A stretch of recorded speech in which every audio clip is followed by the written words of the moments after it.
আল্লাহ তাআলা শরীফ ওসমান হাদির মতো কিছু যুবক আমাদেরকে তৈরি করে দিন। তার যে সাহসিকতা, মৃত্যুকে উপেক্ষা করার, মৃত্যুর ভয়কে জয় করার।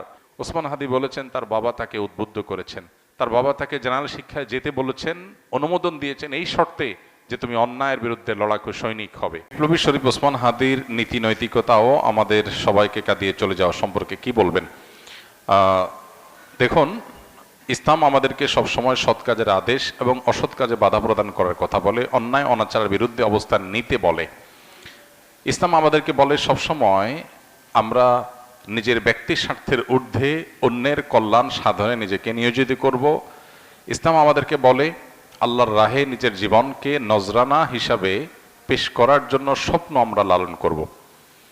তো এই বিপ্লবী তরুণ সেই কাজগুলো অত্যন্ত সুন্দরভাবে সুচারুরূপে আঞ্জাম দিয়েছেন। আমরা দোয়া করি আল্লাহ তাআলা তার ভুল ত্রুটি সবকিছুকে ক্ষমা করে মাগফিরাত নসিব করে তাকে শাহাদাতের সর্বোচ্চ মাকাম দান করেন। একজন মুসলিম তরুণের জীবনের সার্থকতা কি, এটা এই তরুণ দারুণভাবে বুঝিয়ে দিয়ে গেছেন। আমাদের তরুণদের বড় অংশ তারা ভোগবাদ, খেল তামাশা, আনন্দ বিনোদন, হেয়ালিপনা এসব কিছুর মধ্যে ডুবে থাকে। পশ্চিমারা আমাদের ধার, আমাদের স্পিড, আমাদের স্পিরিট, আমাদের গতি, আমাদের পাওয়ার, আমাদের ইমানের শক্তি, এগুলো সবগুলোকে তারা ভোঁতা করে দেওয়ার পরিকল্পনা হাতে নিয়েছে।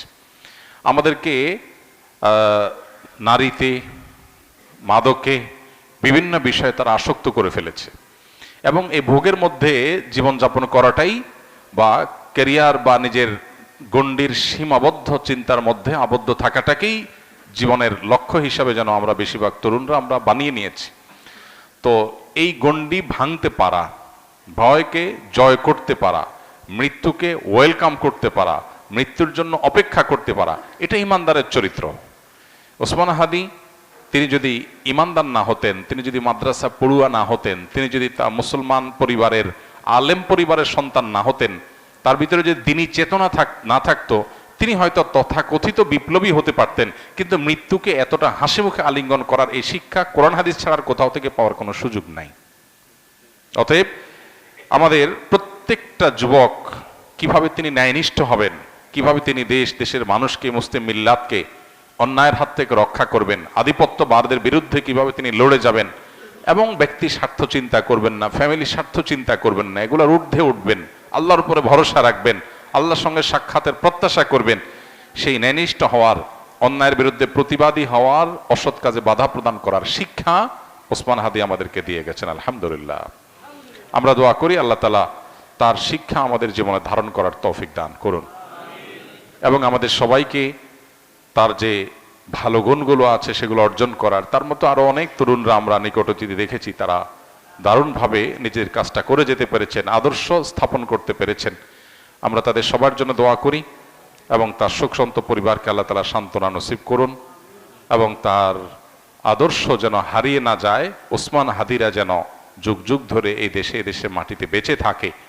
এদেশে মানুষের বড় বেশি তৃষ্ণা, বড় বেশি পিপাসা, কেউ তাদেরকে উদ্ধারে এগিয়ে আসবে, নেতৃত্ব দিবে, জীবন বাজি রাখবে। অনেক তরুণই তো আমাদের আছে। কজন তরুণ এরকম স্বপ্ন দেখেন, কজন তরুণ এই সীমাবদ্ধ চিন্তার ঊর্ধ্বে উঠেন।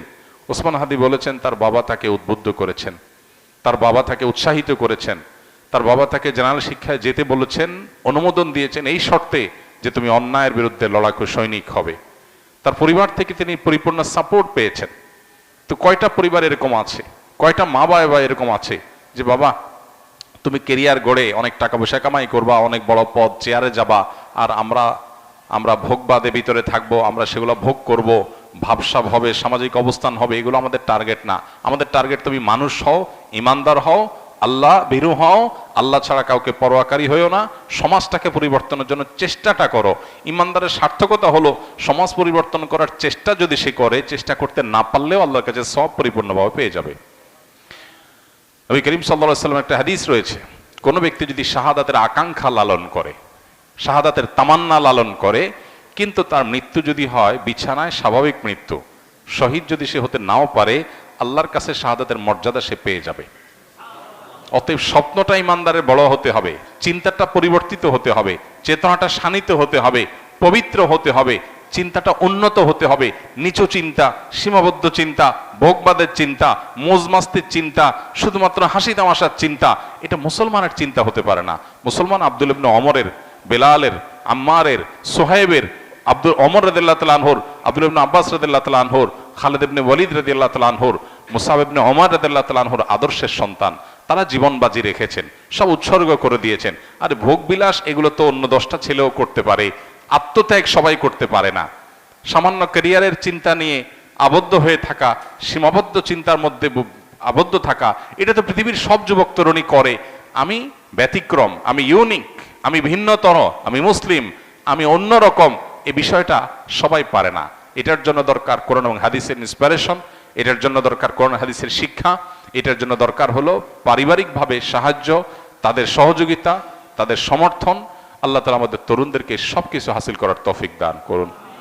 আমাদের এই সমাজটাতে যে অনাচার, অনিয়ম, আধিপত্যবাদের কাছে গোলামি করা, মাথা নত করা, বিদেশিদের কাছে নিজেদের সবকিছুর বর্গা দিয়ে দেওয়া, এই জিনিসটা আমাদের দেশে দীর্ঘদিন থেকে হচ্ছে। আমরা নামে মাত্র স্বাধীন হয়েছি, আমাদের চিন্তা চেতনায় আমরা স্বাধীন হয়ে উঠতে পারিনি।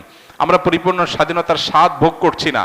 আমাদের এখানে এখনো কান পাতলে চতুর্দিকে প্রতিটা ওয়াল থেকে মাজলুম মানুষদের কান্নার আওয়াজ শুনতে পাই আমরা। আমাদের এখানে এখনো ন্যায় বিচার প্রতিষ্ঠা হয় নাই। আমাদের এখানে অন্যায় করে এখনো মানুষ পার পেয়ে যায়। এগুলো থেকে উদ্ধার করে একটা সুন্দর সমাজ বিনির্মাণ হবে। অন্যায়ের বিরুদ্ধে মাথা ছাড়া দিয়ে মাথা উঁচু করে কথা বলবে, এরকম মানুষের জন্য প্রচন্ড তৃষ্ণা এবং পিপাসা সমাজে আছে। দরকার কিছু তরুণের, দরকার কিছু যুবকের। আল্লাহ তাআলা শরীফ ওসমান হাদির মতো কিছু যুবক আমাদেরকে তৈরি করে দিন। তার যে সাহসিকতা, মৃত্যুকে উপেক্ষা করার, মৃত্যুর ভয়কে জয় করার, ভয় পাওয়ার যে সংস্কৃতি আমাদের দেশে আছে, বাবা ভয় পায়, মা ভয় পায়, স্বামী স্ত্রী ভয় পায়, নিজে ভয় পায়, সবাই ভয় পায়, ক্যারিয়ারের ভয়, ব্যবসা নষ্ট হয়ে যাওয়ার ভয়, চাকুরির ভয়, এই ভয়কে জয় করার জন্য কলিজা লাগে।